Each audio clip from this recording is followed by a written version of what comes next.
ओम शांति। हम सब जब देवियों की महिमा करते हैं तो बड़े प्यार से दो शब्द यूज़ करते हैं। एक उनको माँ कहते हैं और दूसरा उनको शक्ति कहते हैं, मदर एंड पावर। क्या ये दो अलग अलग शब्द हैं या इन दोनों का कोई कनेक्शन है? अष्टभुजाधारी देवियाँ अर्थात आत्मा की अष्ट शक्तियाँ, जैसे सामना करने की शक्ति, समाने की शक्ति, साक्षी होने की शक्ति, निर्णय लेने की शक्ति, सहयोग देने की शक्ति, कितनी सारी शक्तियाँ हैं। आज हमें कोई शक्ति कम है, कोई शक्ति थोड़ी ज़्यादा है और कोई शक्ति का तो हम उपयोग ही नहीं कर रहे हैं, और कोई शक्ति के लिए हमने मानना शुरू किया, I don't have this power, I just can't cooperate, I just can't adjust with this person. जब हम ऐसा कहते हैं तो वो शक्ति हमारे अंदर थोड़ी सी कम होती जाती है और हमें लगता है जीवन चल रही है, इट्स ओके, नहीं एडजस्ट किया तो नहीं किया। लेकिन शक्ति माँ है, which means the power nurtures अस।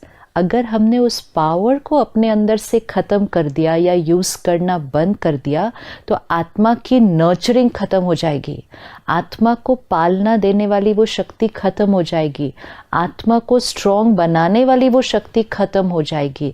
इसीलिए जब हम ये कह रहे हैं कि मेरे पास वो शक्ति नहीं है, we need to remind ourself, हम अपनी नरिशमेंट को ख़त्म कर रहे हैं, क्योंकि माँ बच्चे को नरिश करती है। जिस बच्चे की माँ नहीं तो उस बच्चे को वो पालना, वो प्यार, वो अनकंडीशनल लव, वो नरिशमेंट नहीं मिलता है। तो शक्ति हमारी माँ है।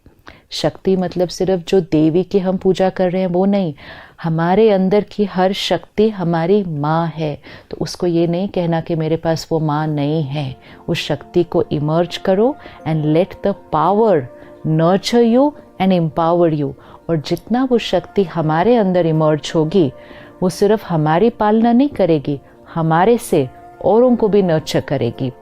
और इसीलिए वो माँ का गायन है, क्योंकि वो माँ सबको नर्चर करती है, लेकिन सबसे पहले वो शक्ति हमें खुद को नर्चर करती है। तो पिछली बार हमने देखा पावर टू विड्रॉ, डिटैच, मतलब किसी भी सिचुएशन से पहले डिटैच हो जाओ, उसकी एनर्जी का इफ़ेक्ट हम पर नहीं आए। तो फिर क्या इजी हो गया? लेट गो करना इजी हुआ कि छोटी छोटी बातें, पुरानी बातें, लोगों का व्यवहार यहाँ नहीं रहता, आई लेट गो। गिल्ट, अपने आप से नाराज़गी पकड़ के नहीं रखी, लेट गो कर दिया। जब हमने वो किया तो सहन करना नेचुरल होने लगा, सहन करना नहीं पड़ा। आज हम गिनते हैं कि सहन करना पड़ता है, इसका भी सहन करना पड़ता है। सहन करना नहीं पड़ेगा। जब लेट गो किया, लोगों की एनर्जी से विड्रॉ किया, तो सहन तो नेचुरल हो गया। और जब ये तीन शक्तियाँ हमारे अंदर आती हैं, power to withdraw, power to let go, power to tolerate, तो चौथी शक्ति अपने आप इमर्ज हो जाती है, एंड वो है पावर टू एक्सेप्ट, समाने की शक्ति। आज आत्मा जब कमज़ोर होती है तो उसकी इच्छाएं ख़त्म नहीं होती, एक्सपेक्टेशंस ख़त्म नहीं होती। यहाँ तक कि हम समझते हैं कि एक्सपेक्ट करना तो नॉर्मल है। अपेक्षाओं की लिस्ट लंबी होती जा रही है, और जितनी एक्सपेक्टेशंस बढ़ती जाएंगी, soul power will start depleting. और इसीलिए जब हम मेडिटेशन करते हैं, रोज़ स्पिरिचुअल स्टडी करते हैं, जो सबसे पहला साइन हमें दिखाई देता है कि जब आत्मा की पावर बढ़ती है, एक्सपेक्टेशन घटती है, एंड पावर टू एक्सेप्ट बढ़ता है। पावर टू एक्सेप्ट मतलब क्या? क्योंकि उसका सही अर्थ में उसको लेना है। कई बार हमें लगता है कि एक्सेप्ट मतलब फिर ठीक है, कुछ नहीं, किसी को बोलो, सबको एक्सेप्ट करो, बात जैसी है वैसे उसको छोड़ दो, लोग जो कर रहे हैं उनको करने दो। ऐसे तो नहीं चलेगा, ना हमारा घर चलेगा, ना हमारा ऑफिस चलेगा, ना हमारी सृष्टि चलेगी। लेकिन पावर टू एक्सेप्ट मतलब क्या? परिस्थिति अलग अलग होगी, लोगों के संस्कार अलग अलग होंगे, दिखेंगे, it's here, we can see it, वो दिखेगा, उसको ठीक भी करना है। लेकिन जिसको हम ठीक नहीं कर सकते, उसको ठीक करने के लिए एक ही चीज़ करनी है, यहाँ उसके बारे में चिंतन करना नहीं, उस प्रॉब्लम को यहाँ रहने देना, उस प्रॉब्लम को यहाँ नहीं लाना। क्योंकि अगर उस प्रॉब्लम को यहाँ ले आए और सोचने लग गए क्यों, क्या, कैसे, ऐसे कैसे, और उनके बारे में पर चिंतन, नेगेटिव थिंकिंग करते गए, because that situation and that person is not matching our expectations, तो जब हम उनके बारे में इस तरह से चिंतन करते हैं तो हमारी नेगेटिव वाइब्रेशंस उन तक पहुंचती है, पहले यहाँ क्रिएट हो जाती है, फिर वहाँ जाती है। तो जो वो प्रॉब्लम होती है या वो जो बिहेवियर होता है वो जितना था उतना नहीं रहता, वो और बढ़ जाता है। तो we become responsible to escalate the problem, to escalate the behaviour of the other person.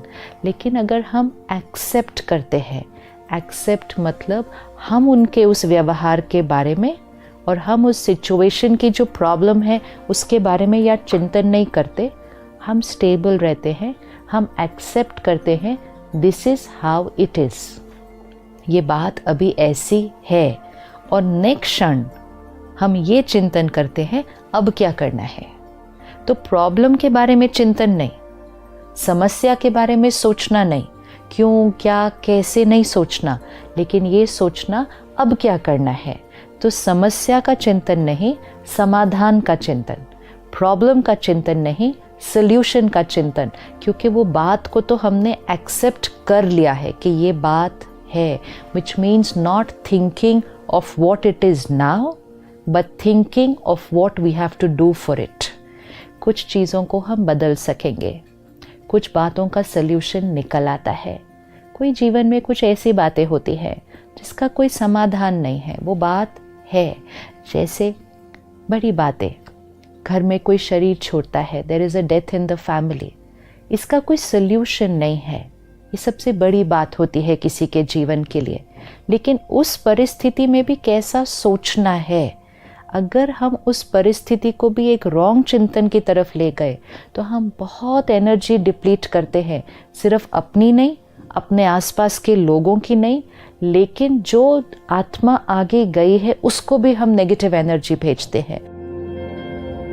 So we need to understand the power to accept. Power to accept, समाने की शक्ति, मतलब बातों को संभालो, ना उसके बारे में चिंतन करो, ना उसको इधर उधर फैलाओ। Accept it and now work on it. जो बातों को संभालेगा, एक्सेप्ट कर लेगा, उसके अंदर संतुष्टता, कंटेंटमेंट। आज हम अपने आप को चेक करें, सब कुछ है, अचीव भी कर लिया, घर में भी सब परफेक्ट है, लेकिन सब होने के बाद भी हम में से मेजॉरिटी लोग कहते हैं लेकिन अंदर कुछ खाली खाली है। वो कंटेंटमेंट कहाँ से आएगा?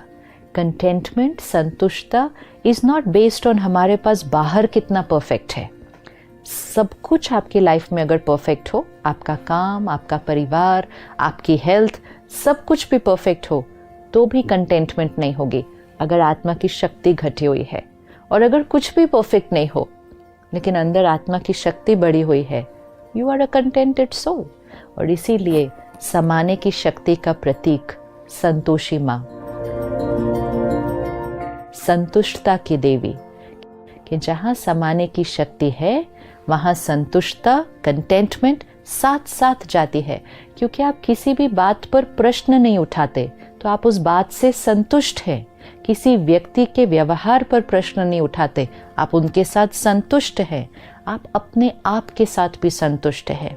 Sometimes we are contented with people and situations but not contented with ourself. संतुष्टता डज नॉट मीन कि हमें आगे नहीं बढ़ना है, लेकिन इस प्रेजेंट मोमेंट तक हमारे पास जो है, हमारे साथ जो है, हम संतुष्ट है। नेक्स्ट मोमेंट हम और मेहनत करेंगे। संतोषी माँ के हाथ में चावल की कटोरी दिखाते हैं, विच मीन्स जो आत्मा संतुष्ट है, एक्सेप्ट करती है, वो अलग अलग अलग चावल के दानों को भी इकट्ठे जोड़कर सबको प्यार से संभाल कर चलती है। मीन्स डिफरेंट पीपल, डिफरेंट संस्कार्स, हर दाना अलग है लेकिन फिर भी सारे इकट्ठे हैं, क्योंकि वो देवी, वो शक्ति उन सबको एक्सेप्ट करती है। और वो ही चावल के दाने जिनको वो एक्सेप्ट करती है, वो उसको नरिशमेंट भी देते हैं, क्योंकि क्योंकि वो खाना है ना, वो चावल है, नरिशमेंट दे रहा है। तो हमारी ही समाने की शक्ति हमें ही नरिशमेंट देती है, सबको जोड़ के रखती है, और वो नरिशमेंट फिर हम औरों को भी देते हैं। तो अगले 24 आवर्स हमें ये प्रैक्टिस करना है। बातें आएंगी, लोग अलग अलग व्यवहार करेंगे, हमें समाधान भी करना है, आगे भी बढ़ना है, चीज़ों को ठीक भी करना है, लेकिन सब कुछ करने के लिए पहले मन को साइलेंट रखना है, which means accept as it is and now ready to change. तो अगले 24 घंटे समाने की शक्ति, एक्सेप्टेंस पावर का हम अभ्यास करेंगे, क्योंकि मैं आत्मा शक्ति स्वरूप हूँ, मैं आत्मा संतोषी माँ की तरह संतुष्ट आत्मा हूँ। इस स्वमान को लेकर अगले 24 घंटे हम अभ्यास करेंगे। ओम शांति।